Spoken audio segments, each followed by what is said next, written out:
15 strength, 11 agility, 20 hit points. And we are underway.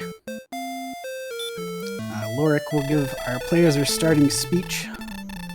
It looks like we've got a couple of red slimes doing battle tonight. Throne room chests are a pair of wings as well as Healmore in our spell list there, and the death necklace.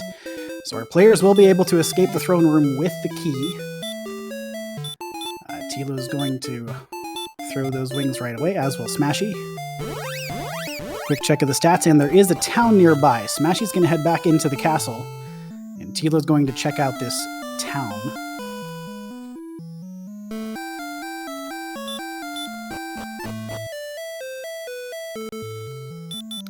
Smashy is going to save his key. It looks like Tilo will check the Brecconary shop.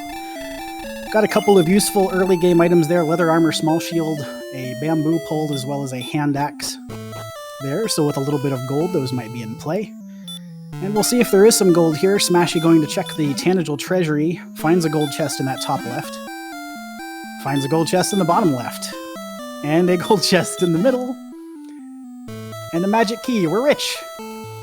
So Smashy can buy keys right away and have enough money left over for some equipment.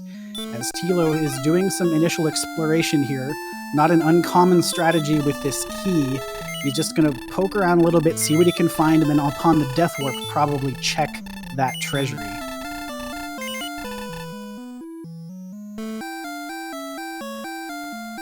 And it looks like Smashy's headed to the basement here too for a check, and we do see Tilo saving immediately upon that death. He's going to make sure he's able to keep that key.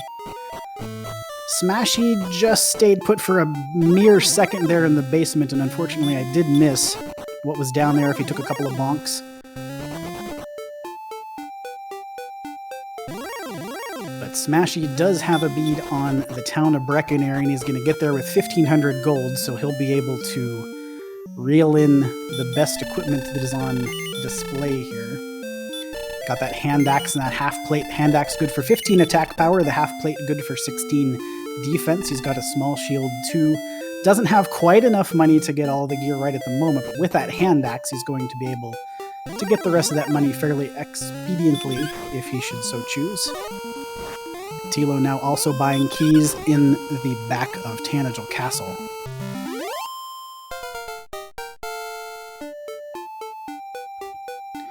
Magidrake kill will get Smashy to level 2, 10 power, 1 speed, 4 hit points, and 7 magic points.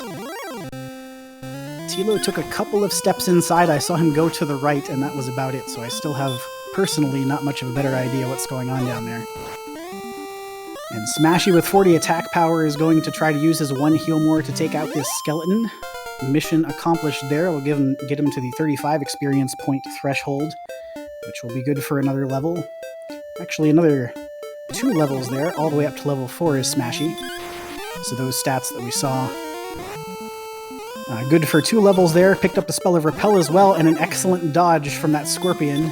He does have his half-plate money, and he is going to be able to get back to Brecconary. Tilo's going to clear the treasury one more time to make sure he has all of the gold that he needs for his trip to Brecconary.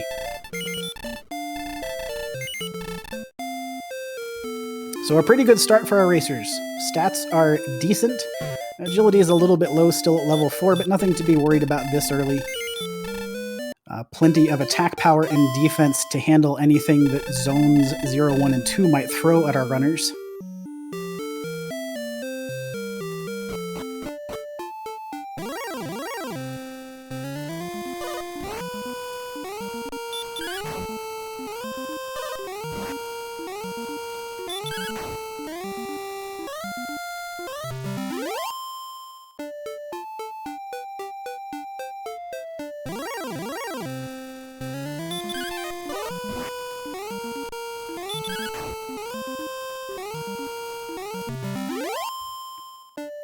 Smashy gets another Scorpion. Looks like a reasonable zone here. Either the east-west or the north-south zone. Probably the north-south zone down here by Brecconary. Some Scorpions, some Skeletons, all very manageable on the current attack power, and especially with Healmore.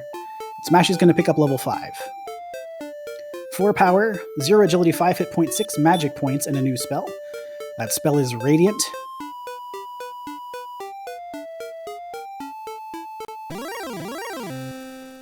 I noticed Tilo did make a detour there to the fairy water shop. That is often a common play early in a seed, because even with a hand axe, you'll still be doing better damage in many cases with fairy water than you would otherwise.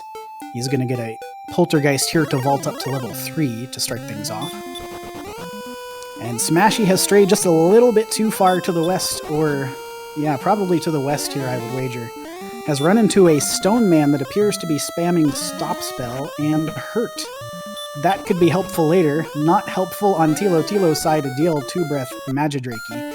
So he'll be sent back to the castle, and of course Smashy, on 14 agility even against a stone man, heavily disfavored to be able to run away, and he'll get sent back as well. So an early experience point lead here for Smashy, but this is very manageable still. He's going to swing through for some more gold, it looks like.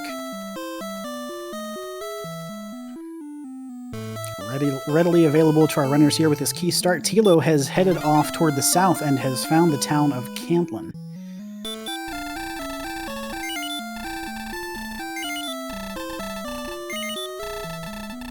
Looks like a broadsword. Not much else there that wasn't available in Breckenary already. And we'll see if Tilo checks some other shops as well. He's headed straight to the keylock shop as Smashy makes his way to the Tangible basement. We'll get a look at with the Radiant spell here. This is Mountain Cave, one of a couple possibilities based on the walking we'd seen so far from our runners when they'd come down here in a first encounter Armored Knight. One of the most difficult enemies to run from, and Smashy waves the white flag immediately, just opting to swing to head back upstairs. And Tilo not finding much here. Broadsword is nice to see, but there is magic armor in that locked shop.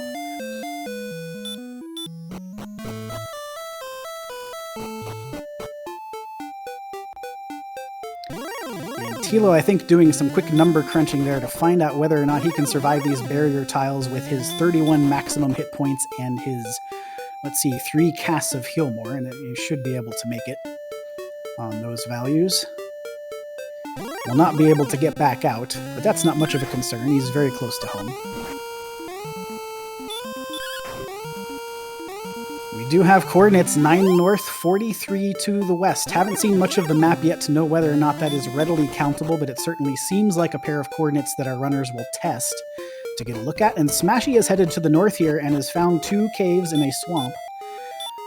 We'll get a look at this first one. It is Swamp South. I will laugh loud, and I apologize in advance if this is Swamp North. It is not. It is the Staff Trade-In Cave. So we've seen the first of the 2 exchanges that we'll need. Of course, our runners looking for the Silver Harp, the Stones of Sunlight, and Erdrick's Token in order to make the Rainbow drop. Smashy finding a 3rd cave off here to the east through this swamp, and finds Swamp North. It's right nearby. Same screen if you're off to the west. So Swamp Cave, not much of a transit there. You've got a single continent with the 2 exits of Swamp Cave, probably about 20 tiles from one another around the little body of water there. But Smashy's going to run into an Axe Knight and get sent home with Dispatch. Swing for 39 there, as Tilo picks up level 4.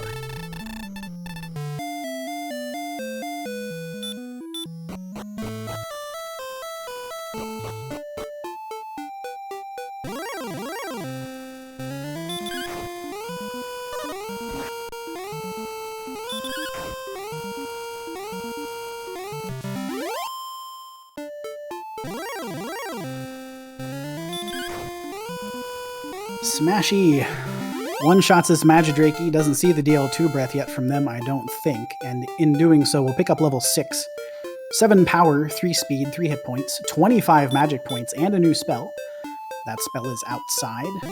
Could still come in very handy here by the time this is all said and done. Smashy sees Cantlin for the first time to the south. Tilo is going to exit.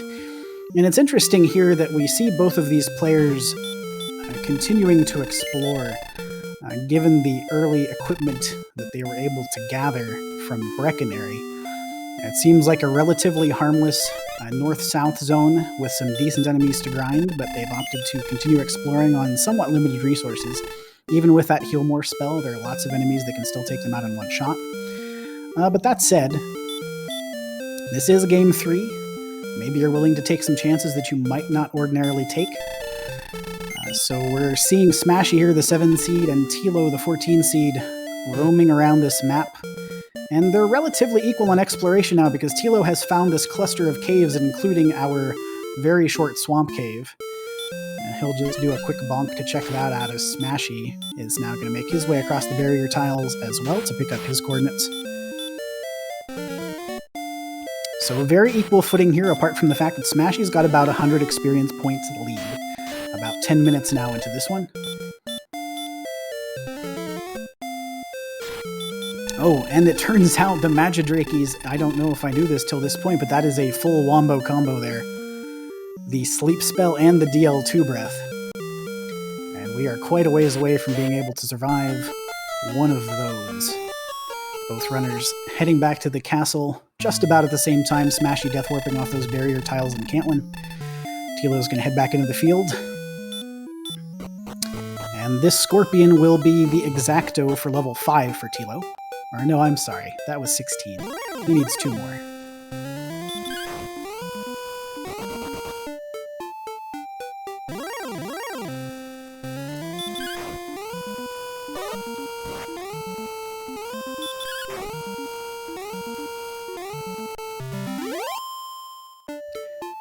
So Thilo does have level 5 now. 4056, I should say, and no new spell. At level 6 now, agility of 17 is still quite low. Lots of monsters will still run block you readily on that agility. And we've seen to the south of Cantlin now for the first time as Thilo has headed south there, and we have our first sighting of Charlock Castle. Looks like a dead-end swamp peninsula otherwise.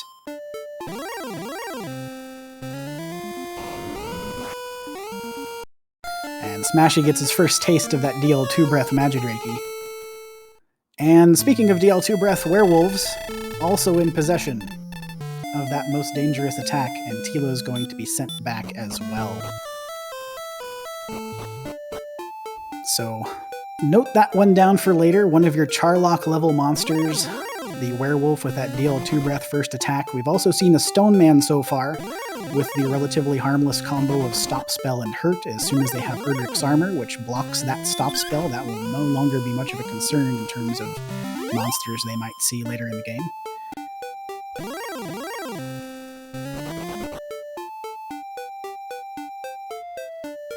And it does look as though both racers have now settled into a little bit of grind in this south zone. Interesting that neither of them have kind of scouted out the potential for counting these coordinates yet. Of course, that search spot could contain one of several key items. Could be one of our 3 quest items, the Silver Harp, the Stones of Sunlight, or Erdrick's Token. It could also be the Fairy Flute, Erdrick's Armor, or Erdrick's Sword. Having already seen the Death Necklace in the Throne Room, that of course can also be on a search spot. But our racers have already had that since the beginning of the seed. And here on 28 defense, Smashy on level 6, just breaking these skeletons. And really just about any Zone 0, 1, or 2 monster they might see, except for the Metal Scorpions and Wolves.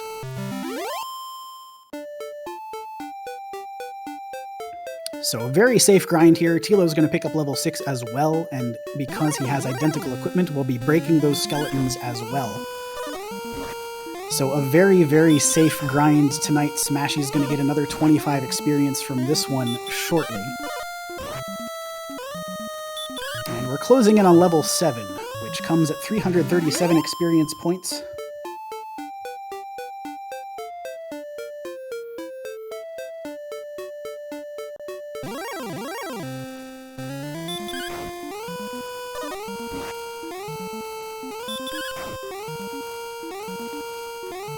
Smashy off this skeleton is going to be 1 shy. These are the times you think about that red slime you saw earlier in the seed and didn't kill. But we haven't seen many of those smaller enemies in this one. It's been a lot of the sort of middle tier stuff in these opening zones. Smashy does now have level 7, which comes with 15 power, 4 speed, 3 hit points, and 5 magic points. So a big power boost there. They are now in range where they're going to be killing skeletons in 1 shot a decent percentage of the time, perhaps as much as about 50% of the time, I believe. So if they were inclined to grind, we might see some of that. We really haven't seen much of the west zone, though. We don't know if there's anything else that might be a better target around. I think that's the first Druin we've seen, for instance, on Smashy's side. So he's taking a look over here. It looks like there is a body of water here, but we haven't seen much west of Breckenary yet. And that would give us our first clean indication of whether or not there might be a path to count these coordinates that we've started with.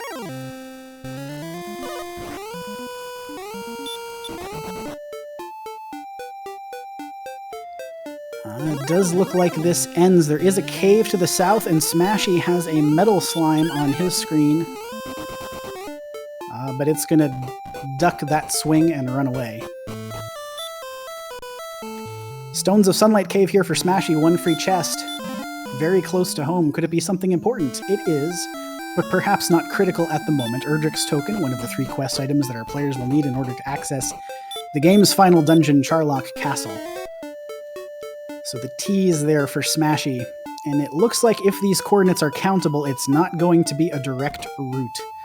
We have a small 1-tile isthmus here to the southwest of Breckenary that we see on Smashy's screen. And Tilo has unfortunately strayed into this diagonal zone southwest of Tanagel Castle. We've already seen a stone man there, and now we've seen this wizard as well, pardon me. So let's see, Smashy has wrapped around here. He has made his way south.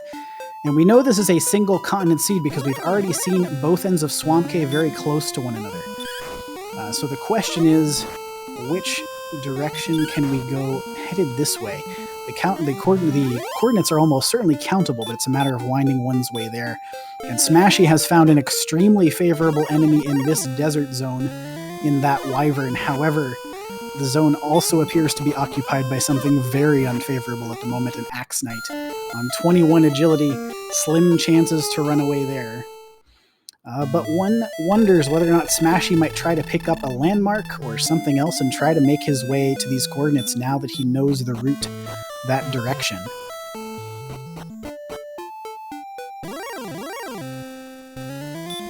Tilo closing in rapidly on level 7. Has managed to keep space relatively on experience. Smashy only has 125 experience to go to level 8. And he is headed southward again, so maybe he's just going to think about picking up some more skeletons here, and it does look like that might be the game plan, although he's headed south. Past Cantlin, Tilo picks up his big level 7.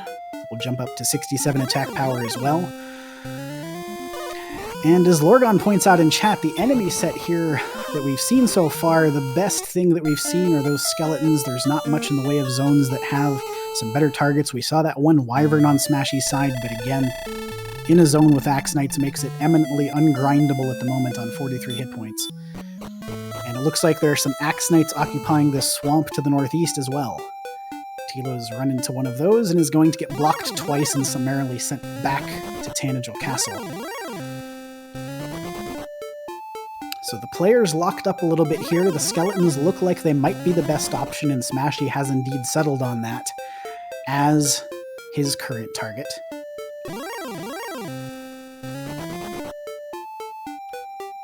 And it looks like Tilo's going to make a foray into Mountain Cave.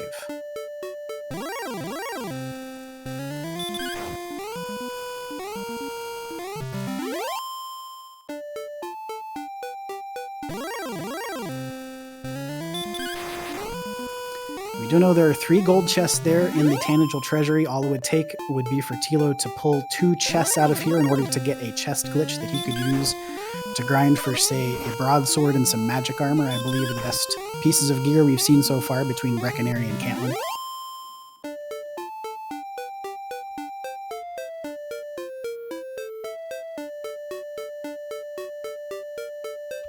First chest of Mountain Cave is empty. Tilo full bought keys before he came down here, so it could be a key. I don't know if he has full herbs or not. It's one of those two. When you get that message, it means your inventory is full of that particular item. First sighting of a warlock here on bottom floor of Mountain Cave. That's a favorable enemy to find, but not in a favorable encounter rate zone. These are 1 in 16 on these brick tiles in Mountain Cave. 2 chests at the top. We have a pair of wings. That first chest there just off the staircase on the first floor was a torch. And then we have the Stones of Sunlight for Tilo. So he does have gold grind possibilities here, as well as now the first quest item that he's picked up. He's going to be able to don his dragon scale as well. That's good for 2 defense, and he can discard that at any time and keep that bonus. Meanwhile, Smashy's up to level 8. 8 power, 1 speed, 21 hit points, no magic points, and no new spells. So still only 4 spells as of level 8.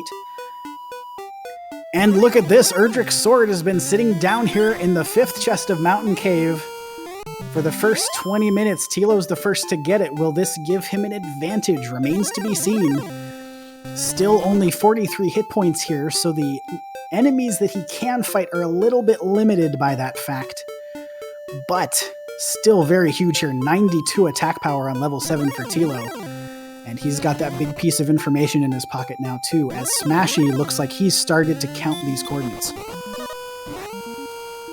1 fewer possible key item that could be there, but still, now with what we've seen, we know that those coordinates must be either the harp, the fairy flute, or Erdrick's armor, so a pretty decent shot that Smashy is going to find something that he likes here. He is going to pick up, looks like a reference to the west here on this little peninsula. We see a Hurtmore Knight for the first time as Tilo enters Stone's Cave and picks up his token.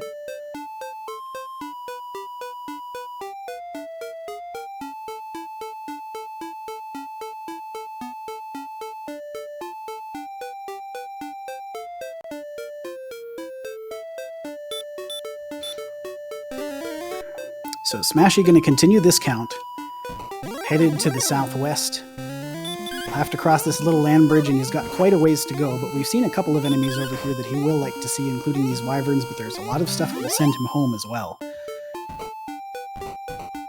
And I do believe we have Up to NG joining us.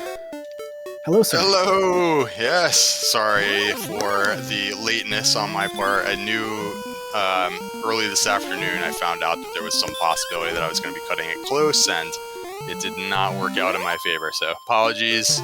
You want to give a 20-minute recap here to catch us all up on what happened with the seed?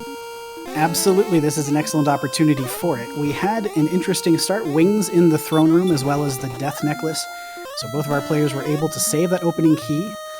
Brecconary was sitting basically right outside Tanagel, so they were able to grab a hand axe and half plate in relatively short order, as well as discovering that Mountain Cave was beneath Tanagel Castle, but a lot of dangerous enemies on the first floor, so we didn't see many dives of that until just a few minutes ago. And Tilo cleared it to find Erdrick's sword down there. Cantlin is just to our south, as well as Charlock Castle, and those coordinates you see on screen, 9 north, 43 west. What Smashy is in search of right now, but it looks like for the first time he's seen that there's a little row of mountains blocking off his path toward them. So he's going to have to take a little bit of a longer detour if he wants to search this out. So the difference in the weapon there, you're saying the sword was in the basement of the castle, and Smashy hasn't fully cleared it yet. Okay. Yeah, hasn't gone down there. Smashy's first trip into Mountain Cave, he got an Armor Knight on the top floor. It sent him out, and he decided he wanted no piece of that. You see our runner's agility is still quite poor as of level 8.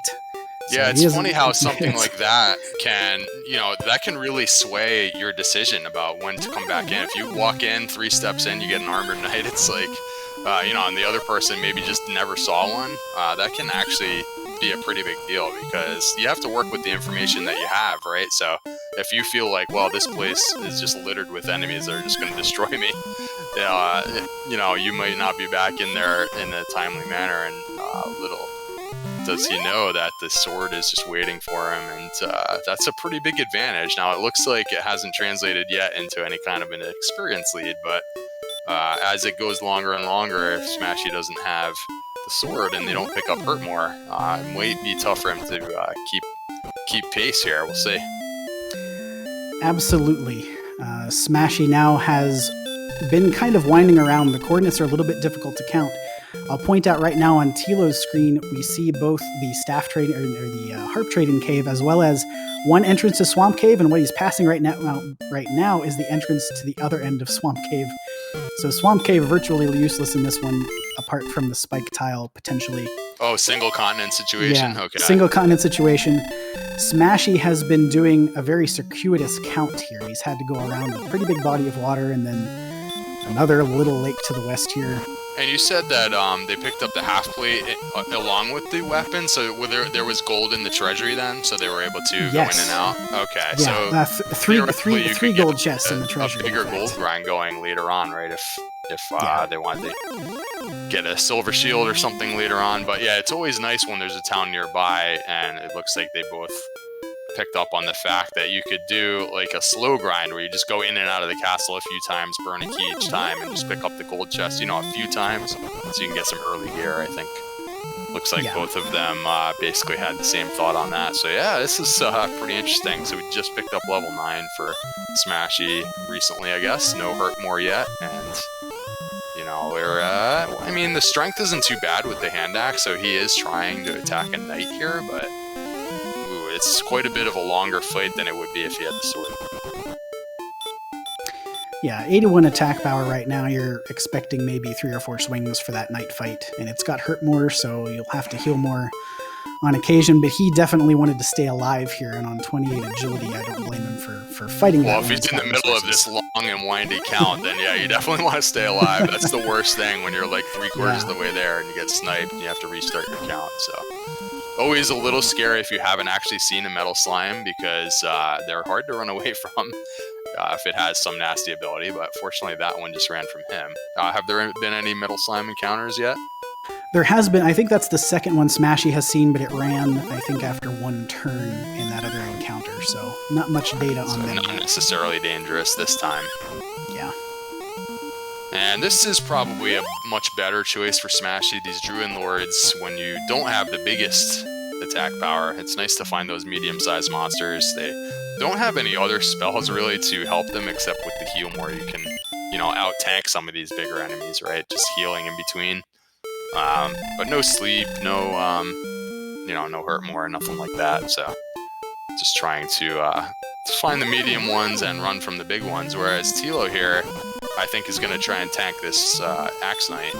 Even with just 64 hit points, because he is a little bit geared up, he should often be able to get, 2 attacks and still be able to heal afterwards. That was pretty close. He was down to 1 hit point. But that was, that's maybe the difference right there of like having that small shield and not having the small shield. Believe it or not, that can make 1 point of damage difference. And so he had just enough gear and got the 130 from the Axe Knight there. So good stuff for Tilo, starting to catch up on the experience deficit there. Yeah, he's kept it to about this gap of around 100. Smashy had a little bit of an early lead in that regard.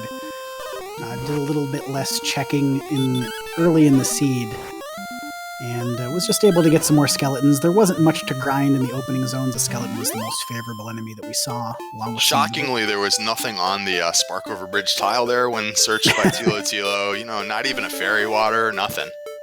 Oh well, not better luck next time. A couple of steps later, finds the Armored Knight. They're still dealing with absolutely horrific agility, by the way, guys. So you run into an Armored Knight and it's going to be a problem. Surprised that they've actually made it this far out onto the map with agility in the 20s. That is abysmal. It's disastrous. I think around 12% to run from an Armored Knight on 22. Yeah. Good luck with that. You could always get lucky. Yeah, so you see Tilo like not even hesitating to attack a Demon Knight. It's often a 2-shot with the sword here, 100 attack power. It has a high dodge rate, but yeah, I think at this point, all of those sorts of enemies are squarely on the table for Thilotilo and a little bit sketchy for Smashy until they get some more HP or, more MP so that you can, tank easier. I guess the MP is not much of an issue in this one, so. It's funny, with this version of the Rando, I've seen so many seeds where you have like 20 MP for like 8 or 9 levels. It's like a crazy. I guess in this particular seed, it's the agility that's suffering, so it seems like it's always something. Yeah, there's usually that one lag stat. I mean, a little bit of that might be confirmation bias, but we've seen it often enough And I think it's safe to say it's something that happens with reasonable frequency, and we see that 28 agility on level 9 is not much to write home about. So Smashy has actually picked up another 300-point lead or so. I'm not sure exactly what happened there, but and it looks like Tilo is stutter stepping a little bit as well. So have either of them managed to complete this count? I see. Let's see. The token is on Smashy's screen, and the stones have been found for Thilotilo. So. Yeah, so the stones were in Mountain Cave. The token was in the Stones of Sunlight Cave, which is just kind of around the corner here from where Tilo is right now in that swamp. All right, so the count has not been done by either player yet. Yeah, Armored Knight is going to snipe Smashy here, so I guess that's part of the issue with these long counts is if you're not really surviving some of these encounters, it can be, you know, kind of a time sink to really go out and stutter step your way only to get sent back home. We'll see if Smashy wants to pick that up again. Oh, look at this the blue dragon. Tilo's actually attacking it, but yeah, that is a situation right there. See, you just don't have enough hit points if it high rolls twice on you there. Just because the defense is so poor. You have the half plate and the small shield, which would typically be good if you had 50 or 60 agility, because you know half of that agility goes right to defense, right? Half of 28 isn't very good. Yeah, so, they're getting much more defense. Yeah, they're getting much more defense from their equipment right now than they are their agility. We got 22 with the dragon scale and the half plate and small shield, but it's a good aggressive play though. Like I don't mind him going absolutely. for the blue dragon. It's just like realizing that sometimes it's just not going to work out there. And they do have plenty of MP, so that a situation if you like really wanted to double heal, you know, if you got a really high roll from the first attack or whatever, you can double heal. He went for it there and took a really high swing from the blue dragon, and look at all these caves nearby. They are finding stuff. That's not a problem. Yeah, I think we've just not seen the grave of Garen and the Rainbow Drop Trading Cave. So here's good news for Smashy. He's going to take another crack at this mountain cave. So it's going to be pretty important if he runs into an Armored Knight or not, I guess, right? But if he can get through this first floor... but there's an Armored Knight. Nothing but Armored Knights on every trip. You know what? Something might be down there. I better go look. Whoa! Gets away. Gets away. Nice roll there on the run. Even the golems are going to block you a decent amount of the time on 28 agility, though. And that was a hit for 50. That was just about max swing. Big fist. It's very important to stay super topped off on your HP, which so Smashy immediately casts the heal more after that battle without taking any steps. That's a thing that a lot of newer runners, let me just take a few steps, then I'll cast heal more. No. They can, you can get back-to-back encounters in this game. There's no, like, buffer for, like, oh, you're gonna get, like, a free 10 steps, you know, after the last encounter. No, back in the day in Dragon Warrior 1, every single step could be an encounter. So you don't want to take any steps. You need to hit that A button and heal. And he did exactly that, and he's off the really dangerous floor. It looks like this floor down here is a bit more friendly, so good news for Smashy. Maybe he's going to catch up here on equipment. Yes, this chest here should be the stones, and then the fifth chest, the last chest that we usually see picked up, is that sword. So we'll see if he can make his way around to that. Yeah, this is exactly one of the enemies that Thilotilo would be fighting, I would think. Now, I don't know, maybe the Knight has Heal More or some other ability, but... It has Hurt More, so that's more. A little... It doesn't cast it a lot, it doesn't look like, but it's But still... it's maybe two-shottable by Tilo, so he'd probably go for this, whereas Smashy is, like, clearly just trying to run, and not very successful with the 28 agility. You're probably a slight underdog to run from this enemy right now. And, yeah, we see from the tracker there, thank you, it also has a heal spell, so on top of everything else, it's a little bit of extra annoyance, but... he's trying his hardest to get away from this battle, and if he orphans this chest, guys, that could be a real problem. Because he might not come back for just one chest, you know what I mean? Exactly. Oh, and he does get away there. He does have some herbs at his disposal. Yeah, one herb I think he had there. These Magiwyvern have got Hurt More as well, if I'm remembering correctly. Oh, jeez, and they don't even have the sleep spell. That's one that you can put to sleep and run away sometimes. But just trying to make it these last few steps. This is a very big deal here, these last few steps. Oh, no, it's a very high roll on the Hurt More. Oh, geez. He might not come back here, guys. I don't know. That is very bad news for Smashy. And while he was in the middle of running from battles, I believe Thilotilo has just about evened up the experience situation as well, since the more you run from battles, the more you're not getting experience. Trip into the treasury here for Smashy, but oof. Ooh, Will he ever go back there? I don't know, Archfield. I'm not sure if he's going back there. I'm not sure if he will till late. I mean, he's got his gold grind out of here. He's probably going to head to Cantlin. I believe the best weapon we saw there was a broadsword, but I think there was magic armor as well, so he might just walk away from this with those 2 pieces of equipment and say, I'm going to leave that chest for later. It's possible maybe he didn't check the 3rd shop there as well, so maybe there's a flame sword sitting over there. We'll see. Yeah, Tilo, meanwhile, got sent back by a sneak deal 2 breath from that demon knight he'd been picking on, and that would have basically brought them square on experience, so he's just going to try to pick up level 10 here in the South Zone, I think, against these skeletons and Magidrakes. Just finish it off and see if he picks up maybe hurt more or just some more agility, hopefully. You know what's funny is that this most recent version that we're racing in the tournament, it has nerfed the Dragon Lord ability, the Dragon Lord Breath, so that monsters only can have 25 or 50%. They can never have 75% of that particular ability. So what I feel ends up happening now is that we get more often we're seeing that 25% than we used to, where it's like, oh, this is a safe monster. And then 6 turns later or a few encounters later, you get like sniped. And in these situations where you don't have more than 72 hit points, it's a one-shot, right? So now you think that it's a safe monster. You're way out somewhere on the field where like you really don't want to die. And all of a sudden you get the, what we call the emergency, the emergency Dragon Lord Breath that he was saving up for that moment when it, hurts the most. So yeah, I think we see that more often because, it can't have 75% anymore, right? So you have... Right. It's just one caught of those by things. surprise more often. So we have about 18 grand here. We're gonna have the broadsword picked up by Smashy, and I don't know if he saw Silver Shield, but I'm assuming that's what the rest of the money was for. Let's go check the middle shop now. He may have. I don't remember seeing one personally, and I think we saw all 3 shops. I know the magic armor was in this locked shop. Yeah, all right. Well, that'll help in a number of different ways. 4227 for Tilo on level 10 and the Spell of Heal, looks like. So that's helpful for some resource conservation while they're traveling. Yeah, I like that a lot. And they both have the Repel spell to work with as well. And when you have very low defense like this, I'm not sure if they have been using it, but I feel like this is a perfect opportunity to use the Repel spell because 110 attack power offset against 37 defense.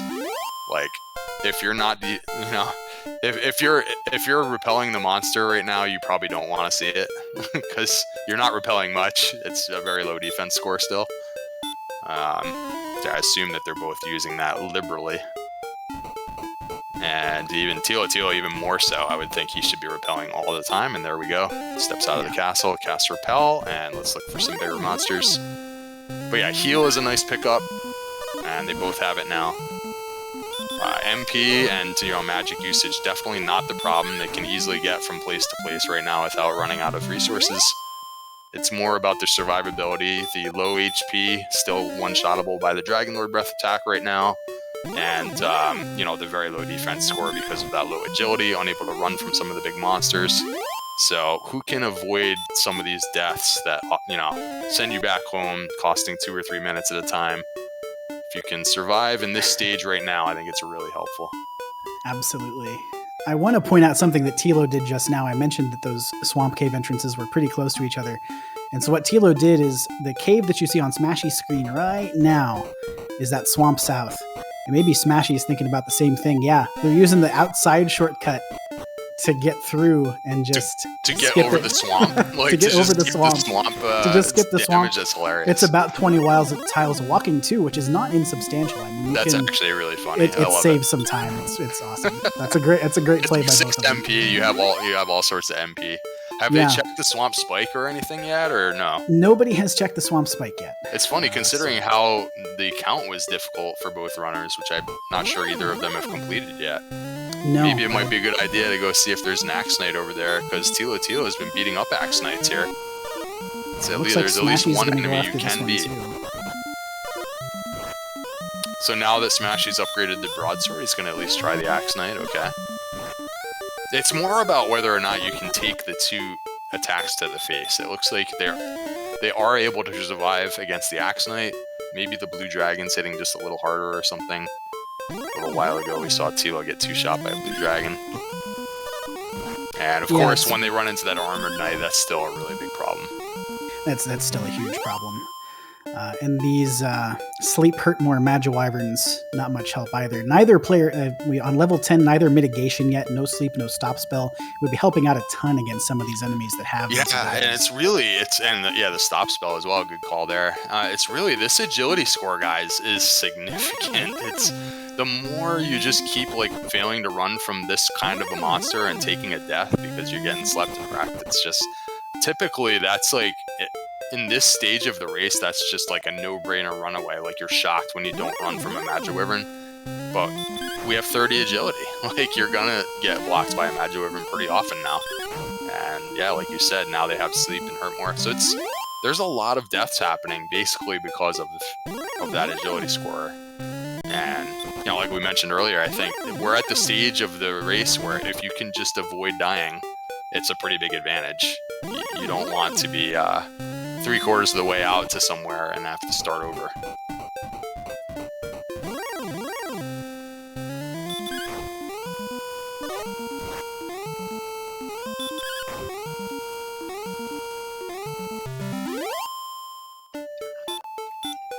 Appreciate the comment from our awesome restreamer, Math Girl. Just pretty much a no-brainer, right? Just don't die, man. Stop dying. Come on. Easy game. Just don't die. Just don't die. Are we? Boy, maybe I missaw that. Looks like we're flat tied on, just about tied on experience. Tilo has taken a lead now by about 100. And he has found a zone here that looks like it's got Wraiths and Wraith Knights, which are a couple of great enemies to see on 110 attack power. Hunting level 11 here. Yeah, the Wraith is a little on the small side. The Wyvern's good, too. Wyvern's real good. So this is, if the Wraith is the third best enemy in the zone. Yeah, they're actually almost repelling the Wraith, but because the defense is still so low, they're still seeing the Wraith. It's fine for, you're one-shotting it with the sword, so that's a nice, efficient situation if you're mostly one-shotting it. I feel like Archfield, you're the one that wrote the book on such things, like how good of a situation is a monster that's one-shottable, two-shottable, things like that. Based on how much they give and how much HP they have. It kind of depends, and I feel like a lot of it depends too on what your level is. Right now, Tilo only needs 70 experience to get to the next level. So I figured you just pick up whatever you can get. He did run into something there that he didn't like. But the Wraiths, particularly because they have hit points that are pretty big compared to the other enemies around them, you're not going to one-shot them quite as often as you are some of the other ones. I think the Wraith Knight's probably better per swing. I think the Wyvern's fantastic pretty much at any stage of the game, really. 64 experience, and you can kill it pretty expeditiously once you hit 100 attack power, so that's a favorable enemy really anytime, I think. Interested to see how Smashy handles the Blue Dragon here, only on the broadsword, but the strength score has come along pretty well, so we're rocking the 90 attack power. So he can chip away at this Blue Dragon and heal, a couple of times during battle. It's worth 180, and running is not easy, so it has the small fire breath. I guess he did decide to run. I'm a little surprised. Maybe the attack damage just wasn't really that great that when he was swinging with the broadsword. He took a couple of swings, I thought, and then ran. Yeah, or was he just trying to run the whole time? Maybe I saw it wrong. Maybe he just kept failing to run, because that can also happen in this with these stats. Tilo gets slept and wrecked by another one of these Magiwyvern. And yeah, you have to be feeling, if you're him, you have to feel like, man, am I getting unlucky in this race? And that's just going to allow my opponent to just rocket right past me while I'm over here, like, starting over from the castle, keep getting slept and wrecked. But meanwhile, he's the one with the sword, and, probably in the driver's seat still, despite the fact these are setbacks. If you're going out somewhere and you're trying to explore pretty far out on the map and you're getting sent home, it's just a straight up time loss if you're planning on just walking straight back there. But and I think for that reason you have to wonder what both of our racers' mindsets are right now. You see Smashy get that ambush DL2 from the Demon Knight now too, as Tilo picks up level 10. 16 more power, 10 speed, 8 and 9, and a new spell. Yeah, that's another good point about the low agility, is that the rate of ambush is much higher than normal from some of these mid to high tier enemies that you would see, and typically it would be like an uncommon event to get ambushed by a Demon Knight, and here it's actually a real threat. So, and there's an Armored Knight for Tilo, who actually is attacking it now, so feeling like, oh, but here's an emergency sleep spell that I'm not sure that we knew about. Yeah, he didn't know about the sleep. I believe Smashy does, because of the sheer volume of Armored Knights that Smashy has seen in Mountain Cave. If only there was some way to stop the spell. Thilotilo has picked up the stop spell on level 11, so now he has the information, and I am going to guess that the next time he sees an Armored Knight, he's going to unleash the stop spell and see if it lands. Yeah. They can have resistance, but if they don't, you know, that's pretty helpful, because then if they do use the spell, they're skipping a turn, you know? Exactly. So whenever you stop that spell, if they stop spell, or if they sleep, pardon me, then they're just wasting their turn. And on 126 attack power, you can, 3 or 4 shot an Armored Knight, no big deal. That's a big chunk of experience right now. We also saw Smashy take on that Stoneman. The Stonemen have Stop Spell and Hurt, and it seemed like they were spamming those pretty frequently when I saw them earlier. So if he can Stop Spell, those are pretty free as well. Yeah, and if you ever were to pick up Erdrick's armor, of course, the Stop Spell would never land, and that's a priority AI. The AI will prioritize the Stop Spell over their second and third abilities, so... Sometimes they'll just keep trying to stop spell you, and it just keeps bouncing off the armor, and it's a beautiful thing. So it's always good to note when a Sherlock enemy has some nerfed abilities like that. Tilo looks like he's going to check the Swamp Spike, I think. Yeah, he's casting Radiant in here. I think that's what he was trying to do when he got stopped. Actually completed the count. I think this is a great play. You could just pick up the Princess right now. Just move on, but did he get ambushed? So he didn't even get a chance to try. He got ambushed, so didn't even try. He immediately tries and no effect. So some resistance. Unfortunate because our tracker is. Oh wait, that's the Metal Slime. Okay. Not sure if we want to know what the Armored Knight has yet, but it has some resistance. Is that the first DL2 breath we've seen from the Armored Knight? Unbelievable. This seed has been full of this kind of stuff where it's just like we've seen trying to survive this fight because it's hard to run away. So you're just doing everything, and it's there's the kitchen sink and another DL2 breath, and not enough HP to survive. Wow, super big problem. Unreal. It was just like on his way. That wasn't the spike, right? He was just on his way to the spike. Just on his way to the spike. Yeah. Of course, as we all know, the zone there is the same as the zone that was encountered in the Mountain Cave's first floor. So we saw that Smashy encountered the Armored Knight, immediately going into the Mountain Cave a couple of times. And so it turns out that that monster is also going to be lurking in the Swamp Cave. Teal is going straight back there, and this time it's just going to skip through without checking.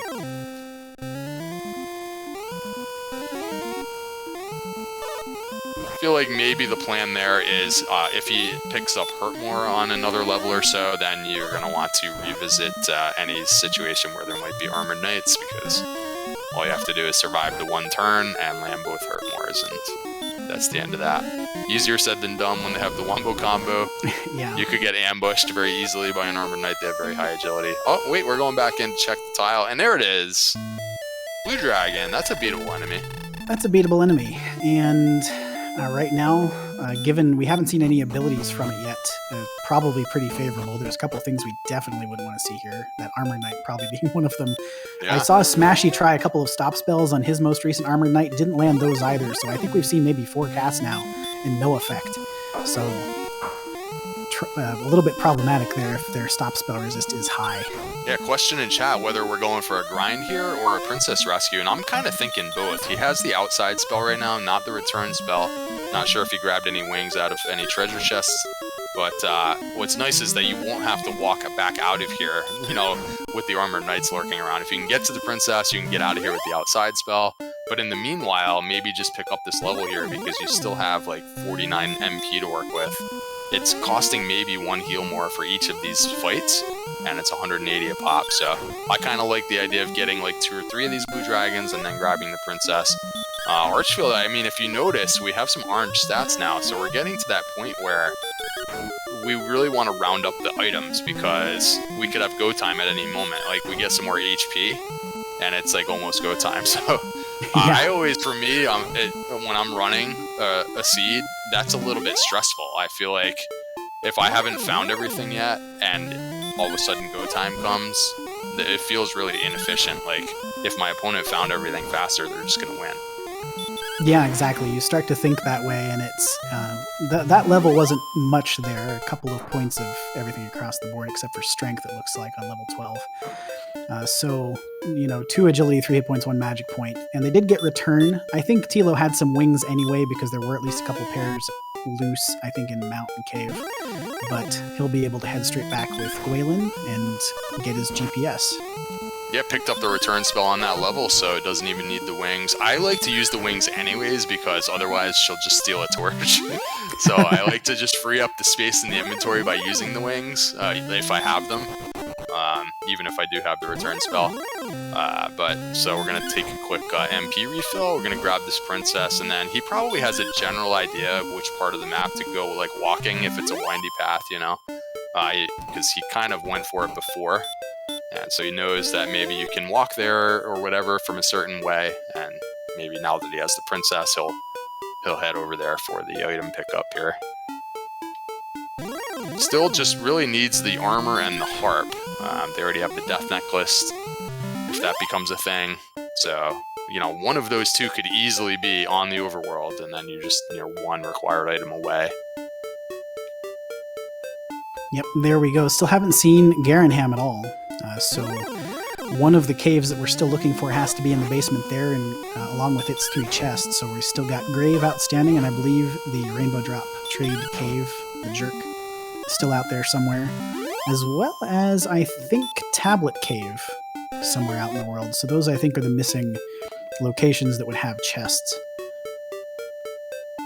And how far away was the staff trading cave? Because they've probably seen it, but they don't have the harp, of course. Yeah, it was right there. It's that cave that's between the 2 swamp cave exits.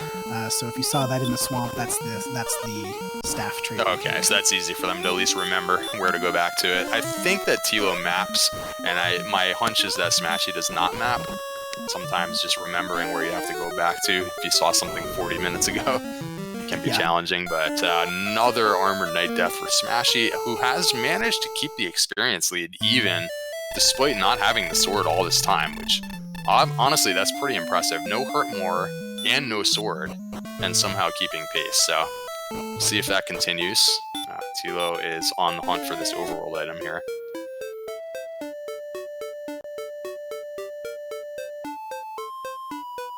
Smashy keeps heading the same direction. He's going through this zone and is trying to explore to the southwest, I think. It's one of the few areas of map we haven't seen, and we were just talking about some of those outstanding locations that we haven't seen yet. And every time he passes through here, Smashy is picking up these good enemies. That's kind of the good zone here. I think that's really one of the few good zones we've seen the entire seed. It's got those Wraith Knights, Wraiths, Wyverns. Maybe one problematic enemy, and it might be that Armored Knight, which is possibly what dissuaded Tilo from staying longer earlier. But in any event, you're quite right. Even with that broadsword versus Erdrick's sword, Smashy has done a good job keeping pace here. It's just a matter of, is he going to search everything else before he heads back to 5th Chest of Mountain Cave? And I see Brian Williams 42 in chat joining us, watching his future competition. Congrats to him on becoming one of our finalists. Not sure if we're supposed to be spoiling, but it's been a couple of days, so one of our finalists, and the winner of this race today will be facing off against him in the grand final, I believe probably next week, right? So this is it. It's a game 3, and it's basically even. So what more could you ask for here for a nice semifinal matchup? Hawksness for Smashy now. I don't think we've seen that yet. Yeah, he's been trying to get back here for a while. I remember seeing this town now, and it was that ambush DL2 breath from that Demon Knight that sent him back from here earlier. And this is our first sighting of a red dragon, and an immediate crit, but it's got DL2 breath. Ooh, yeah. I guess you heal more here and just hope that it casts stop spell or something. He rolled kind of a meh crit. I don't know if the next swing is guaranteed to kill here, but he has a shot at it at least. But he's going to be at risk of DL2 breath in any event. And yeah, didn't quite do enough there. 23 on the next swing. Another spot though where it can only have 50%, right? So we did the right thing by waiting for a melee, so that now you actually have at least a 50% chance of getting another melee. So he had a real chance there. It just so happened it followed up with another fire breath attack. But he could go right back there. It's a winnable fight. It's just kind of gross. So it is. Yeah, it really is. You don't like to see it, but you got to be prepared to heal. We're seeing Tilo with the same situation here, so see if it goes any better on his side. And they're both understanding the situation where you're just looking for that melee, and then when you sneak the attack in, you just hope for the other melee. Oh, that was a really high roll by the melee, though. It was. Anyways, oh man. Yeah, Tilo doesn't have that magic armor. With only 43 defense, that red dragon can still tag him for 50, I think. But the red dragon gets the level 20813 and a new spell, and the search spot is the armor. That's massive. Yeah, and I feel like we really, again, just saw an advantage of having the sword versus having the broadsword. Like, he just took that swing and did 37 damage to the red dragon. It was enough to win. And Smashy took that extra swing after the crit, and it wasn't enough. It's just like a little thing, but just, Smashy never did get that sword. He's been keeping up XP-wise for the most part until about, 5 minutes ago, but I mean, now we have Tilo is successful and Smashy unsuccessful on the Hawksness spike, pretty much because of the sword. Yeah, and that was even despite Smashy's first turn crit. Like, Tilo had to swing through that fight and still did enough damage with, maybe catching 50% breath there to finish that fight off. So the sword was a huge deal there. Not only that, but with that red dragon kill, got sleep and hurt more on that level too. So really, really, really big fight for Tilo. Yeah, and I think Tilo still hasn't completed the count, right? And he does have the princess. So like if he goes straight over there and picks up the harp off the overworld here, if it happens to be the harp, then he's done. So yeah, huge exploration edge now just happening in the last few minutes just from that Hawksness victory. It looks like it's quite a ways around. You have to go pretty far to the south to come back up to get to 9 North. But I think that's exactly what he's trying for here. Maybe, yeah. He's gotta start heading back north, and yeah, so we could still have the flute here, right? But if it's the harp, it's grinding for Tilo. If it's the harp, he gets to skip grave if he finds it. If it's not, then the harp has to be either in Garenham or the grave.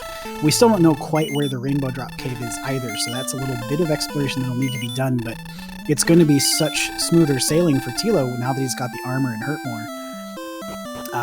We still haven't seen a stop spell land on an armor note, but a large shield. Unfortunately, only the small shield was there, so both runners still in the small shield. Tilo with the heads up play, knowing that he had over 800 gold, and just check that shop real quick, but no cigar on that one. And he's got to be getting close to where this item is. It's got to be right up here, right? We're out of real estate. I think it might be a little further to the west. I could be wrong. All right, well, if he's unsure, he could be using the GPS. Yeah, I'm surprised. Yeah. It does take a few seconds to use it, so if you're pretty sure you're not in the right area, I guess, save a few seconds and don't use it. But yeah, I mean, I'm sure that's what he's going for. So at some point, I'm assuming we're going to see him use it and, hone in on it very quickly here.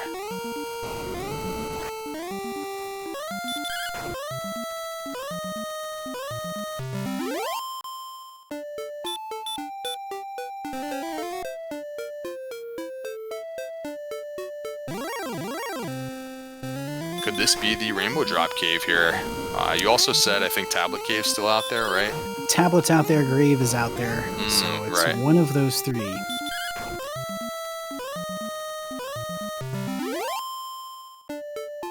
Honestly, I think if it's the Grave, you don't go in here unless, you've found the overworld spot at this point. Yeah, I would definitely check the coordinates first. It doesn't seem like, you know that it's got to be either the flute. He Yeah, does check it to see that it's go. grave and just bounces. That's exactly the right play. I mean, there's some argument for just running in and getting top 3 and casting outside, but you don't know what zone that is. Just go ahead and get the overworld item. It's likely to be what you need. I mean, it's 50-50, right? And otherwise, all the other chests are, you'd have to search everything else, so. Well, we have, let's see here. Yeah, very close now. He's a few steps away. Level 13 for Smashy, so he's got hurt more now. I think he's 1 step away now. Just double checking with the GPS. There's the 9 and the 49. He's got to get to 43, so he went the wrong way on the east-west. And it is the harp, so skip that grave and go look for the rainbow drop cave if you need to. Interesting that Tilo still has a bunch of fairy water. I guess maybe they didn't have repel for a while. So it gives up one of those, and he has everything. Cast return. So yeah, I guess this is a good play. You want to trade in for the staff first, because if you find the rainbow drop cave in your travels, you would like to just have everything. So good play here by just getting this done now, and then you start looking for the rainbow drop cave. So there we go. Step 1 complete. And Smashy has a lot of catching up to do now. Really does. He's down in armor. He's down that search spot. He does have the GPS, so he can try to pick up these coordinates. And with hurt more, he can take out some things a little more efficiently. But it's still a little bit of trouble. And Tilo, I think while he's over here having traded for the staff, is going to try to get some grind time in on these blue dragons. Yeah, I would say that we're not going to be grinding the red dragon, so probably the grind of choice is going to be the blue dragon, which of course you would prefer to have the sword if you're going to be doing that. So at some point Smashy is going to want to find the sword if he's going to want to do a grind. It may turn out though that we're not going to need much of a grind. Like we said, all we need is some more hit points, and we're basically there. So yeah, we could be 1,000 points away from go time here. 42 agility would be kind of a rough dive, but sometimes you just got to do it. So yeah, we'll see. Especially with we haven't seen a large shield yet, and only a couple of opportunities to find one. Those being possibly Remolder and Garanham. And Garanham might be required if the Rainbow Drop Trade Cave is back in the basement. This is going to be kind of interesting, Archfield. Like, you're in a semi-final race against this really good competition. If you were in a situation where you had to just dive Sharlock with 42 agility, where you know what the Armored Knight has for abilities, you know what the Red Dragon has for abilities, is this that situation where you're going to take an extra level purely to raise your agility score when you're in a semi-final against a strong opponent? Like, what a decision that might be if we don't get some agility soon, because I kind of feel like you always have to just go for the dive. You don't know if either of those enemies are even in Sharlock, but if there was ever a time to grind another level just purely for agility, this might be it.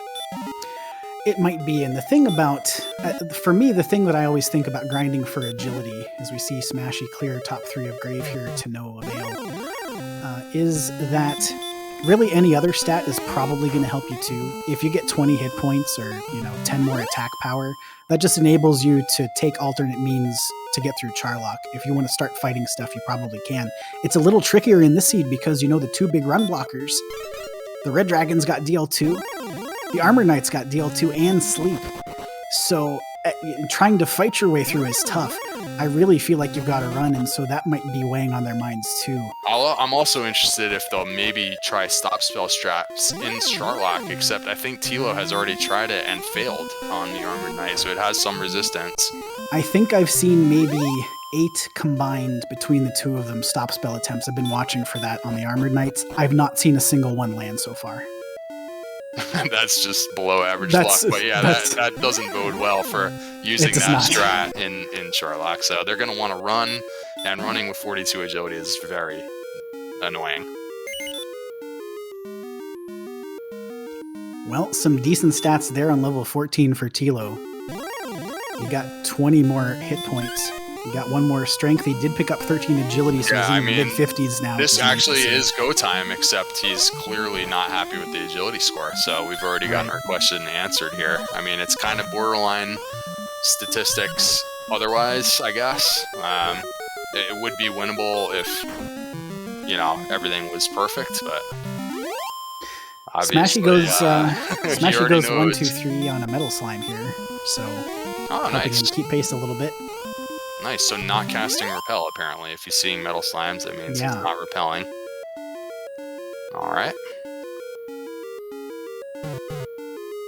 He did find the Fairy Flute 4th Chest of Grave as well, so he's now just looking for sword and armor. He, of course, does not know that chest he orphaned in Mountain Cave is so important.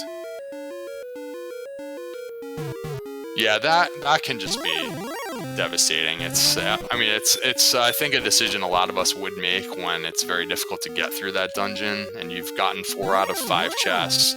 You're just basically hoping that it's not going to be important, and it was pretty important this time, I think. Yeah, you were talking earlier about how you can only make decisions based on the information you have available, and Smashy on those first 3 trips into Mountain Cave saw Armor Knight, Armor Knight, Armor Knight, and so you just look at that and go, you know, what am I dealing with here? And so leaving that last chest down there, you know, maybe now that he has hurt more, he might think about going down sooner, but he does have the harp. It looks like he's going to go trade that and just try to do the rest of his searching. But he knows he's now full clear grave, so that's like less things that he hasn't, you know, cleared. I don't know if Garanham was ever actually found and cleared. So, I mean, there's some more chests out there, unfortunately for him, because there's only 1 left in Mountain Cave. And, you know, so there's...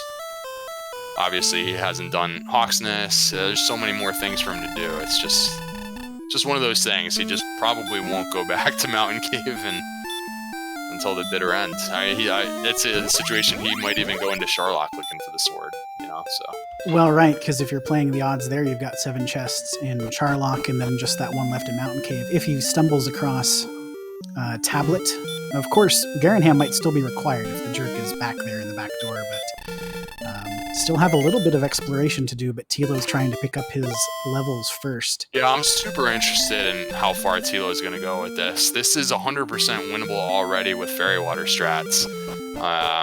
And, you know, just flat out, he just doesn't like the agility score because of the enemies that he knows are, you know, might be lurking, which are not guaranteed to even be in Sharlock. So how long do you go before actually at least seeing if they're in there? I don't remember exactly how far away Sharlock is, and at some point he has to actually get the rainbow drop, right? But yeah, still needs the drop. So yeah, I mean, this is interesting. I can't blame him. It's a terrible agility score. He's going to get another level right on this fight if he doesn't die here, but we didn't quite outlast it. Okay, so that's pretty poor timing on the death, but yeah, once he gets this level, one way or the other, now what? Like, you gotta... First of all, he's gotta track down the drop. But don't you want to go see if there are Armor Knights or Red Dragons in Sharlock? Unless it's so far away that you don't want to take 10 minutes just getting there and then going back to your grind. It's pretty close. Sharlock, I think, is maybe 3 screens maximum to the south. It's just south of Cantland 2, so you have an easy refill spot. I think a scouting dive is probably a good idea here. Like you say, for all you know, the monsters that you're most worried about, you're just plain not going to see in Sharlock. There's a decent shot, of course. There's 10 possible monsters. There's 3 zones that have 5 each.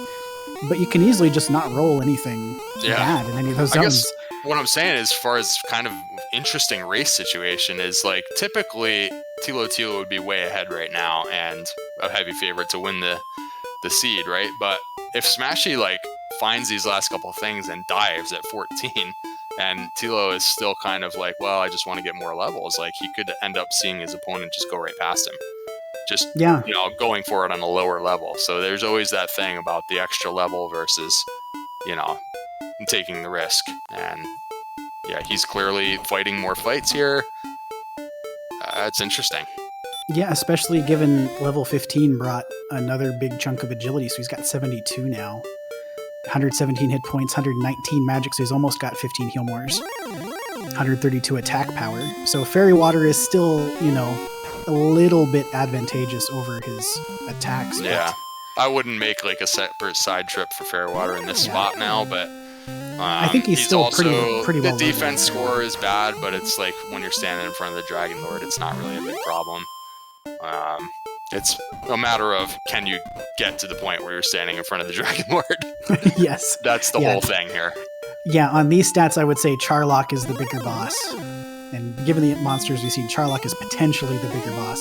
Maybe even the spike tile before the Dragon Lord is a bigger boss than the Dragon Lord 2 out of himself. 6 chance to be an Armored Knight or a Red Dragon. So yeah, neither of which you want to see in that situation.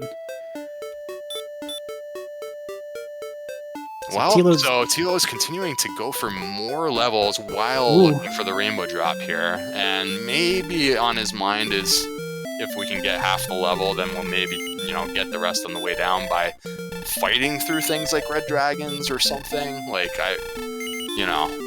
that could be part of the plan. So he's taking fights now as an insurance policy, maybe get half the level while looking for the drop cave, but the more you fight and the more you level up, the more you give Smashy a chance to just go straight into Charlock and win. So, this has got to be, when you're in a race like this has got to be really nerve-wracking to know that code time stats are there and you're making the decisions to go a little bit slower just for safety. Yeah, and you still have some towns to search out. Still a lot of map left for Tilo. Smashy did find Garanham way off to the west here. There was a little peninsula that went to the north, kind of buried deep in a swamp here. So Tilo's gone north of Hawksness to find Ramulder.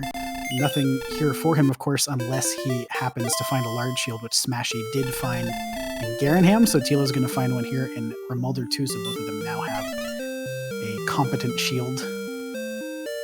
All right, not too shabby.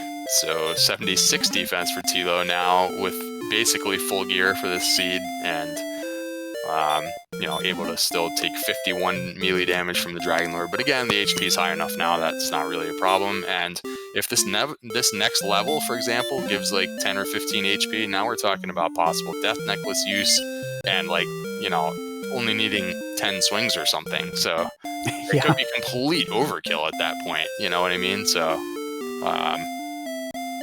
let's get moving to find this drop cave. So it could be behind Garanham, right? Or so Smashy's got it just at the same time. Tilo found Tablet there as Smashy found Rainbow Drop Cave in the back of Garanham. So Smashy has got his drop. And Tilo's way off on the other side of the map from where Garanham is.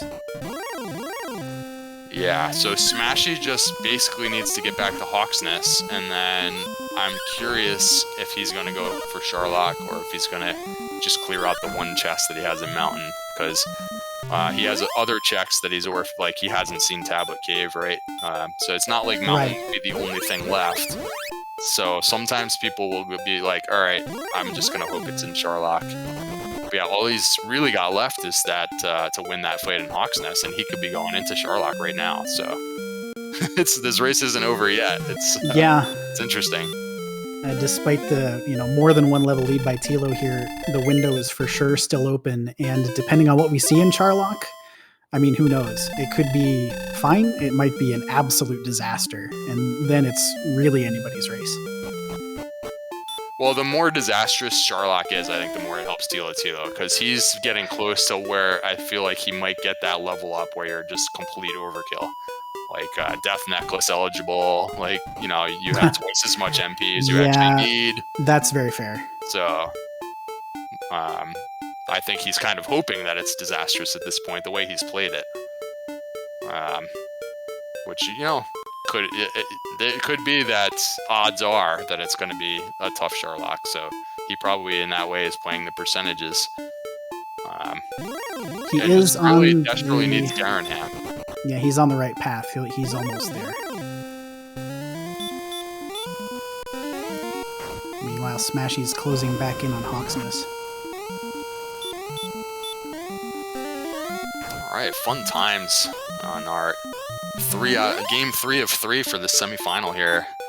There's Garanham for Thilotilo, moments away from getting over there, checking for potential herb purchases.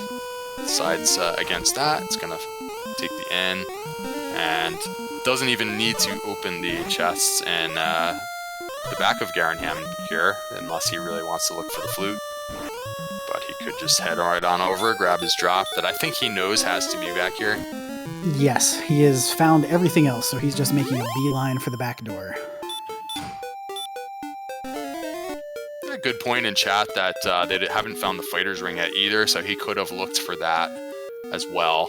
The thing is, he has way more than enough attack power. The attack power is no longer a problem in any way. Oh geez, he actually is going to go do that. I would not have done this if it were me, because just 2 more attack power here doesn't matter. You have a lot of MP. The whole thing is just surviving the dive. Yeah. So he is going to take a look, though. It's this, I don't know, kind of an extra half minute here to check these chests.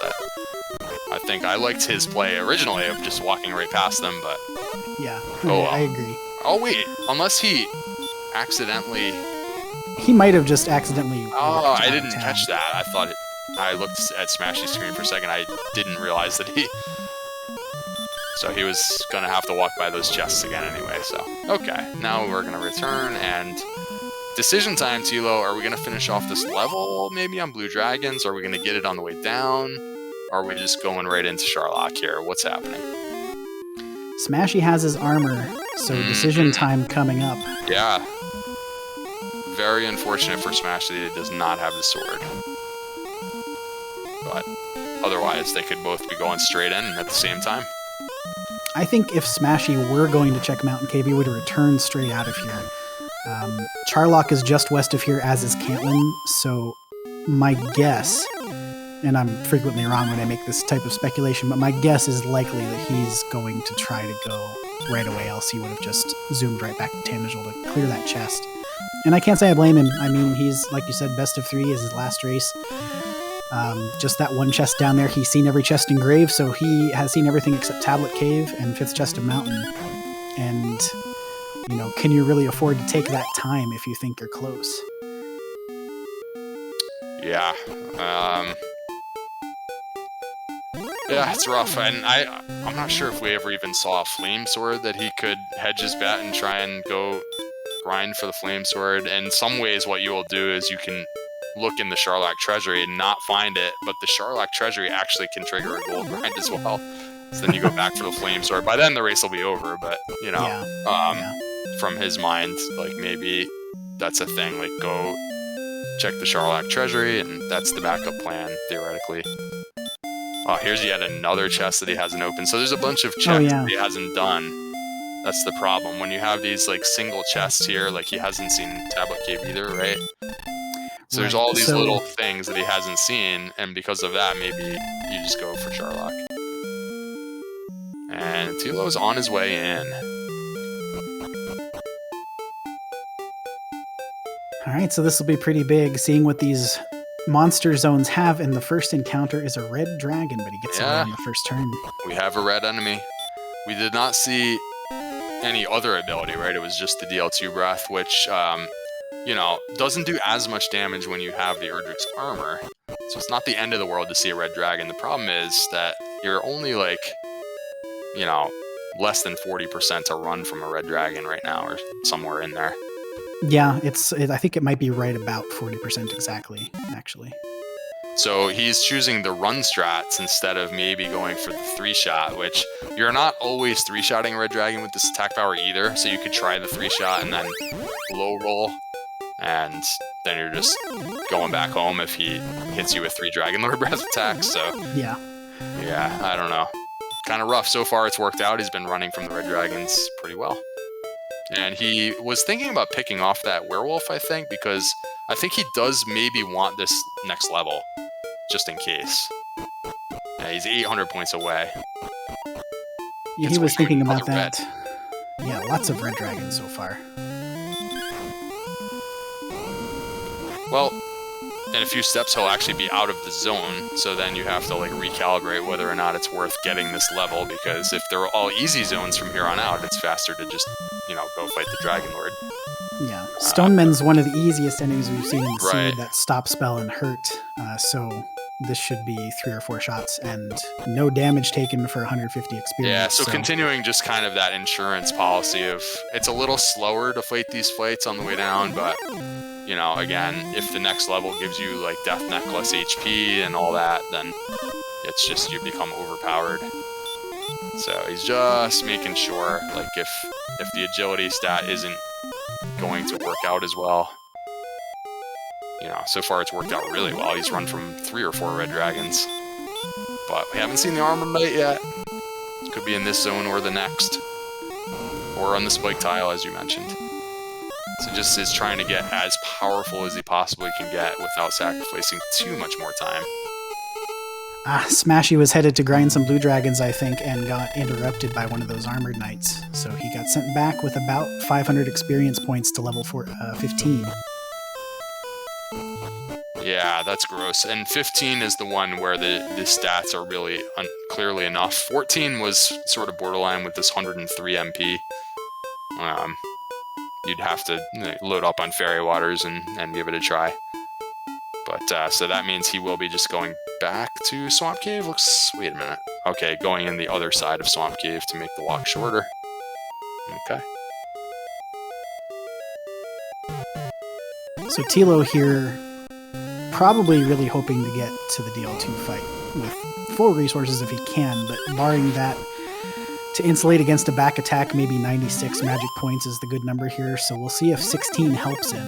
As you say, Death Necklace HP would be pretty big, and he does get it 20 there, so now that significantly reduces the amount of heal mores he needs. Yeah, it was no help on the attack power, but because of the Death Necklace HP, that's just as good as getting 10 more attack power if he chooses to use it, which I think it would be beneficial in this spot. And it also gives you the breathing room of, like, if I have to burn a bunch of heal mores in a really bad battle, then you can do that because you have that Death Necklace to fall back on, where once you put it on and go up to 142 attack power, you maybe only need, 9 or 10 heal mores, so... Yeah, he's got a bunch of breathing room, and there are Armor Knights in the bottom zone, and here's an ambush, but no special ability. Oh, geez. It seemed like it was a low percentage sleep, so he hasn't been put to sleep yet. Ooh, he is going to heal, so there goes 1 heal more, and will we see the sleep come out? Not yet. And he just can't get away from this guy. That was 6 run attempts, I believe, so very fortunate to not see either of the abilities, right? It has sleep and Dragon Lord Breath, right? Yeah, didn't catch anything there, just 6 straight melees. Yeah, that is pretty rare. If you're gonna get 6 run Wisely, blocks. by the way, uses like multiple herbs. When you have this situation, don't try and heal walk the 40 damage. Like, use another herb. It's okay. You don't need them that badly. You're really close to the end. Don't get cute with the resources. Just stay topped off, especially now that you know that really dangerous Armored Knight is in the zone.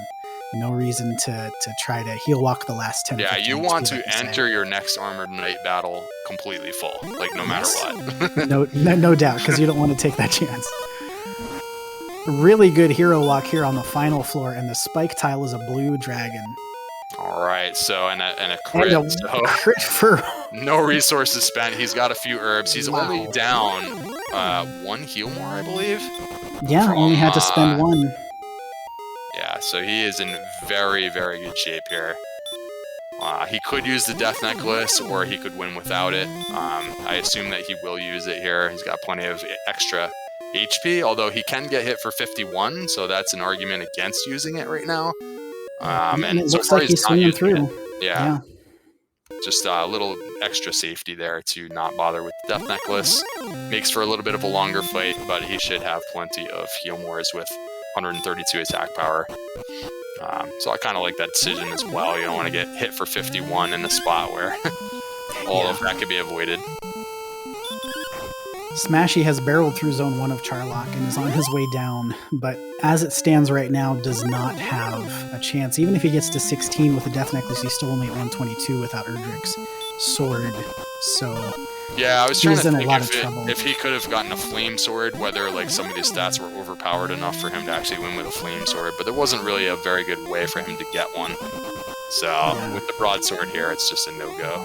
That's unfortunate for Smashy. I mean, like we kept saying, he's just doing the best he could with the information he had, and it just poor luck to get sniped right before that 5th chest in Mountain Cave. He had that really long encounter. I think it was an armored knight on the 2nd floor, and just was healing and and trying to get away, and was healing, and it was a really long fight, and he just could never get away from that enemy, like 5 steps away. And that was basically the seed for him. And I think I could be mistaken, but I think this is an Armored Knight in Zone 2 for Smashy, which we did not see on Tilo's side, so he was fortunate not to catch any of these on his dive.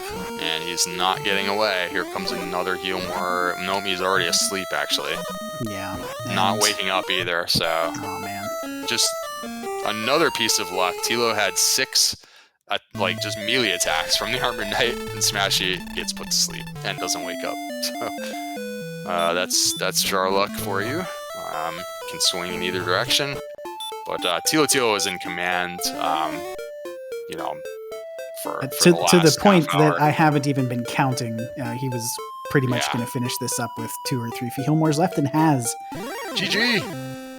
GG's everybody out in chat for Thilotilo, who's going to be our 2nd grand finalist, joining Brian Williams 42 here in this 2021 Dragon Warrior Randomizer tournament.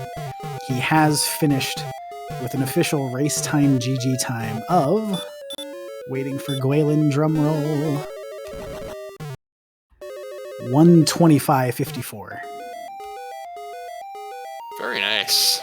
Quite a solid time for a seed where you didn't get hurt more until really late, and you had very low agility for basically the entire run through the seed until you got some from the end game grind. Low agility will lead to a lot of overworld deaths. He took all those deaths in stride and was able to get through this in less than an hour and a half.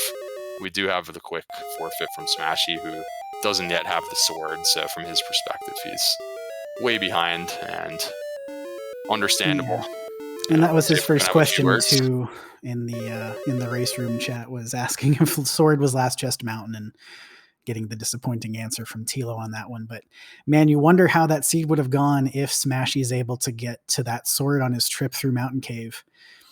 Because I think that was a factor of him not getting through the Hawksness fight on the first try as well. Not having the sword. So a lot of things just weren't going well for Smashy, kind of just because he didn't have the sword. He was keeping up well on the general experience, but just falling a little bit behind with some of those exploration pieces because, some of those failures kept orphaning multiple areas, It's just the run through Mountain Cave at that stage with the low agility is just, that's going to be a pretty luck based. Nothing he can do about that. And I don't blame him for not going back in there. It was a really tough dungeon to get through with the agility stats that they had. So yeah. It was a really well run race by both players. It just some things just went in Tilo's direction on this one, I think. But he, Tilo played fantastic as well, so totally deserves it. Yeah, they've both had a fantastic tournament. They're 2 great players who have been doing this for a long time, and I've been impressed by them in past tournaments as well. And they're both incredibly knowledgeable and just play really well. So hats off to both of them. Smashy, of course, is still alive. He will have a chance in the 3rd place race against Chromaticalism. So tournament not quite over yet for all 4 of our semifinalists, but of course Tilo and Brian Williams 42 will be facing off in the grand final. And Tilo has joined us here in the commentary booth. GG, sir. Thank you. I thought I was in a lot of trouble when I went into Mountain. I was trying to do this big brain play of, well, let's wait until I find a shop that has lots of good stuff in it. Then I'll go into Mountain and set up the gold grind, because then I've got those gold chests there, and and I'll get all the gear and we'll be great. And then nothing around had a gold grind. And eventually I was like, okay, I'm sick of getting killed by all these things out here. Let's go check out the Mountain Cave. And I had the cleanest, easiest walk through the Mountain Cave possible. I was like, oh, there must not have been anything in these caves. And when I got the sword, I was like, Smashy must have gotten this 20 minutes ago. I'm in trouble. And it wasn't until later when I decided to check the spike tile in the swamp that I kept running into Armored Knights, and I went, That means there were armor knights at the first floor of mountain. Maybe, just maybe, I got lucky there, and those things, Smashy found those things. And from what Urson is telling me, that's exactly what happened.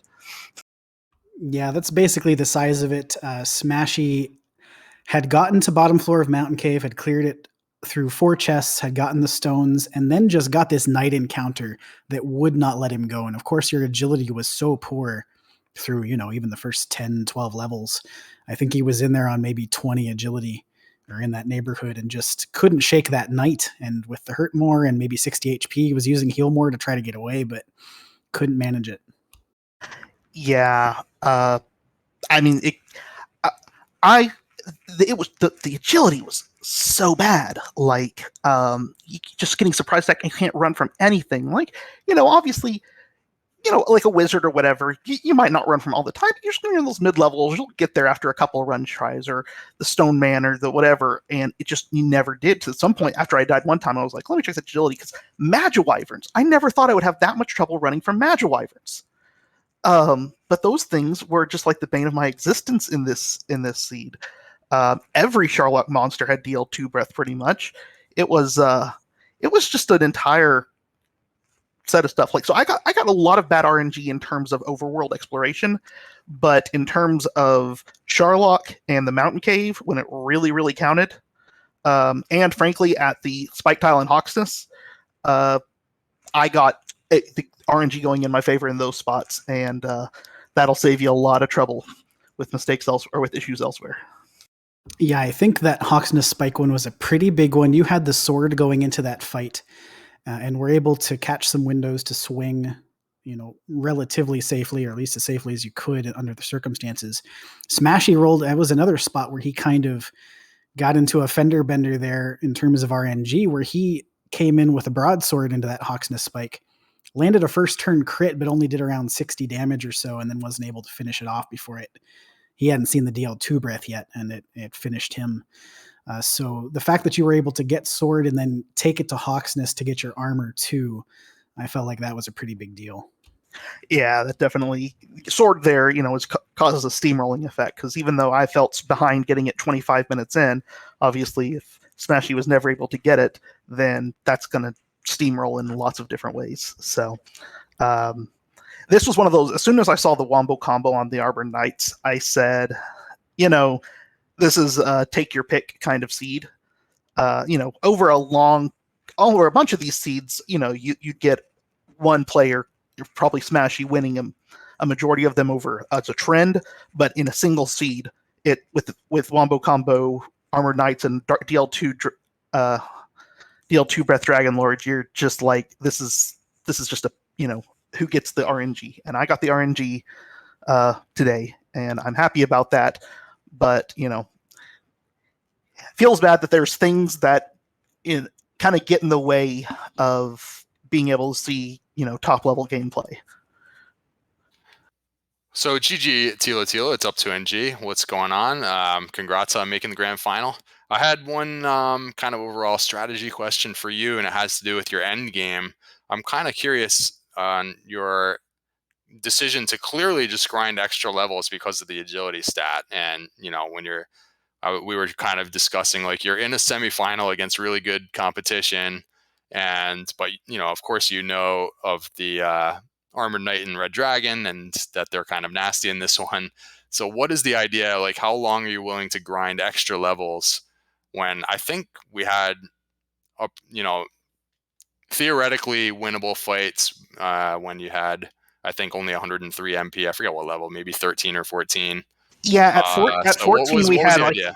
At 14 we had like 104 HP, but again, our agility was so putrid, and with Red Dragon, ordinarily when you're at that kind of agility, it's not an issue, especially when you have 130 attack power, because you can just swing through Armored Knights and Red Dragons. But with 104 hit points, obviously with Wombo combo, you simply just can't swing through Armored Knights. You have to get lucky and run from them. With Red Dragons, though, you can't really swing through them because 2 Dragon Lord breaths and you're in the critical zone, and that means you're not going to 2-shot them right now. So that means you are going to have to use a heal more if you try to beat them down, which makes that a no-go as well. So when you couple the fact that you can't use your strength to get past that agility, and the fact that you can't, you have, and the fact that the agility is so putrid, I said there's not. I don't see a way this is going to work. Now, what I was really doing there with the Blue Dragon wasn't necessarily trying to grind to a particular thing.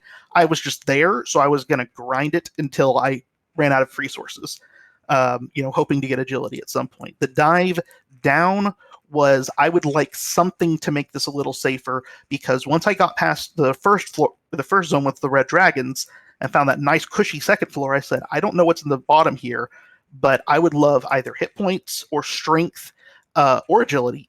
Any of those three would be nice, because if you get hit points, then you can survive an extra sleep turn potentially from the armored knight, or if you get if you get more strength, then you can burn a couple more heal mores, because of course I don't know what's in zone 3. So I just thought, things are going okay, but if that zone 3 is bad and I have to burn a few heal mores, it could get dicey.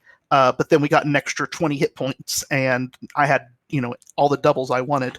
How much defense did we have? I forgot to check. 77. So I was right to heal at 51.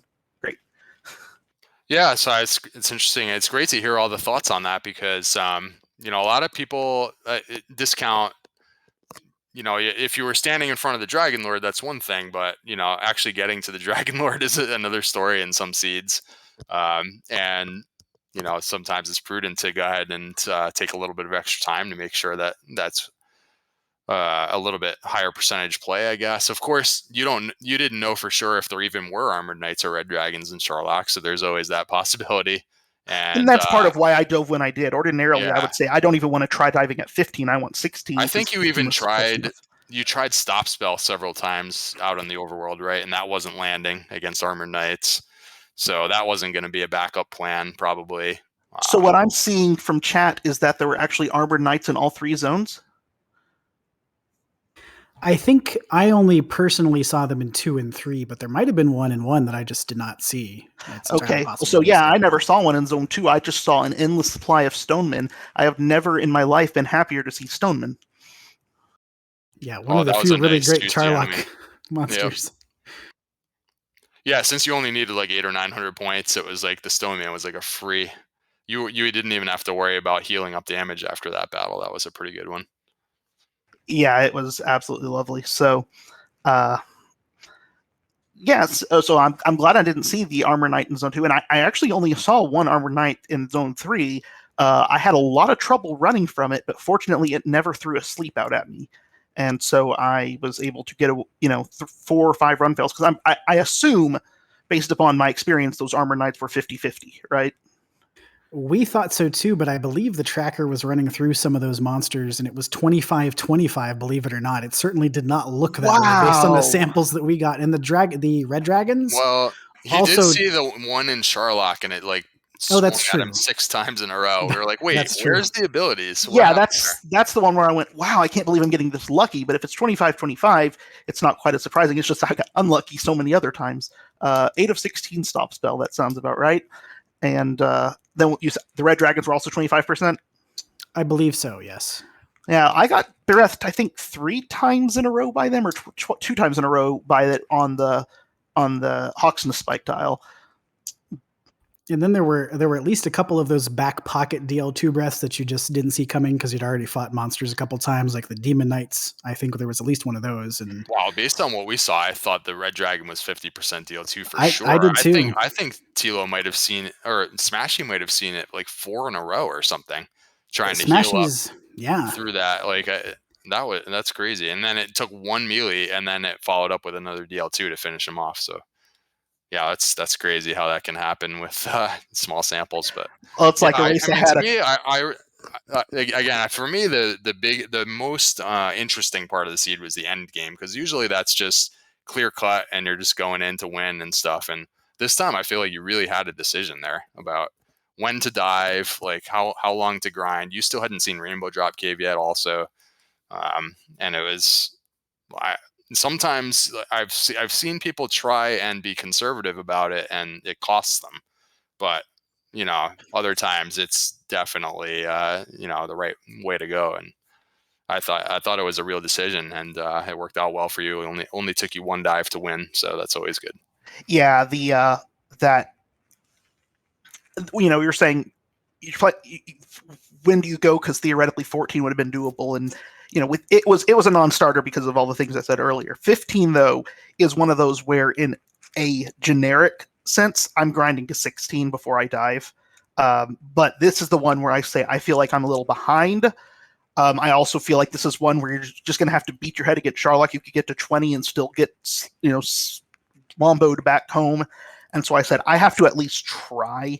But in part of the trying to go through was I need to make sure I'm grinding monsters that are appropriate to grind on the way down, so that I'm not completely losing any chance of getting whatever benefit the next level might have. But I definitely dove then specifically because I felt like my only chance at that point was, for Smashy to have some bad Charlock dives, and I needed to get a chance to squeeze in before he got the good one.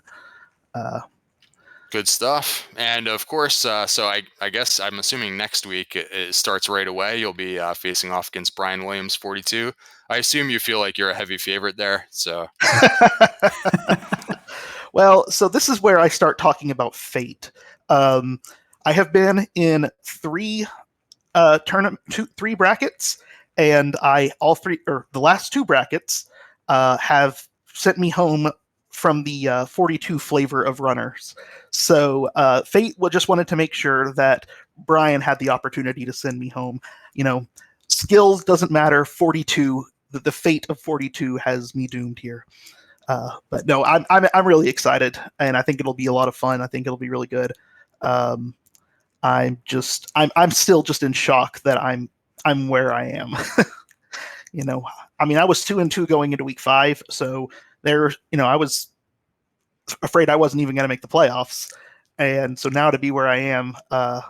Yeah, it's amazing. I guess you've had 4 losses, right? So it's yeah, hard I've had to a do loss that to Smashy, in the a grand loss final. to Nivenva, and then also the 2 and the whatever. So yeah, it's being here. I'm I feel like and Brian's had 2, so yeah, I'm definitely feel the underdog. But I felt I was the underdog here too, and I managed to get RNG to go in my favor, and able to parlay that into victories. And so Absolutely, that's why they play the game, as exactly, they say. Exactly.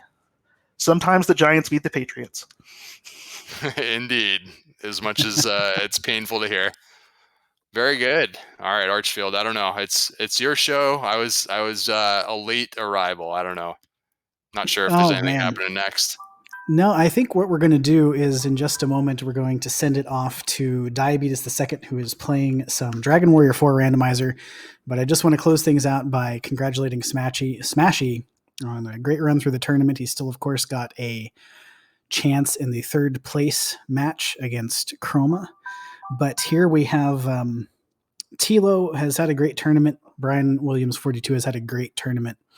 2 great members of the community. I'm really thrilled to see them in this final. I think it should be a great one. So stay tuned for that. Please check out the DWR Discord that Math Girl, our restreamer, has just linked in chat. Did a great job tonight. The entire crew, Math Girl, our restreamer, Centroid 41, our tracker, doing fantastic work behind the scenes as usual. So thank you up to NG for coming along today. It was great fun. And good luck to you, Tilo, in the grand final. Thank you, and thank you to everybody who has been volunteered today and has been volunteering throughout this tournament. This doesn't happen without you guys. Thank you, sir. Without further ado, let's send it off to Diabetes the Second. Some Dragon Warrior 4 randomizer incoming. If you haven't seen any of this before, it's a lot of fun. He's in Chapter 1 right now, so still a lot of game left to play. I'm looking forward to it. From everybody here, have a great night, everybody, and we will see you in the grand final.